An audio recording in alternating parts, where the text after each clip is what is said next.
టైంలో మీరు ఉద్యోగం చేయలేదంటే ఎస్ఓ నామ్స్ ప్రకారము ఆ జీతం మొత్తం కూడా ప్రభుత్వం తీసుకునే పరిస్థితి ఈరోజు యాజమాన్యాలు రికవరీ చేసేస్తున్నాయి. మీరు ఇన్ టైంలో ఉద్యోగం చేయట్లేదని. ఒక వ్యక్తి 5 మంది చేసేటప్పుడు మాకు కావలసిన ఖాళీలన్నీ భర్తీ చేసి మా పనిముట్లు ఇస్తే మా మీద ఇన్ టైంలో చేయకపోతే మీరు ఏ విధమైన ఆంక్షలు పెట్టినా దానికి అంగీకరిస్తామని చెప్పడం జరిగింది. దాన్ని కూడా ఇంప్లిమెంట్ చేయలేని పరిస్థితి.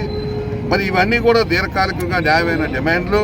మరి దపదపాలుగా చర్చలు జరిపితే చర్చల్లో పాజిటివ్ చేసినా కింద స్థాయికి వచ్చేటప్పటికి అమలు జరపట్లేదు కాబట్టి ఈ పరిస్థితి వచ్చింది.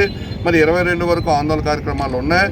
ఇప్పటికైనా సరే యాజమాన్యం ఈ జే నాయకులను పిలిచి సానుకూలంగా స్పందించి ఆర్డర్స్ రూపంలో ఇవ్వాలి. ఇవ్వలేని పరిస్థితుల్లో మరి ఈ ఉద్యుత్ రంగం అంతా కూడా ఉద్ధృతం చేసి రేపు 23, 24కి విజయవాడ కేంద్రంగా అన్ని సంఘాలతో ఒక సమావేశం ఏర్పడి భవిష్యత్ కార్యాచరణ అవసరమైతే నిరవధిక సమ్మెకు కూడా వెళ్ళడానికి సిద్ధంగా ఉందని జేఏసీ మీ మీడియా ద్వారా ప్రభుత్వానికి తెలియజేస్తారు.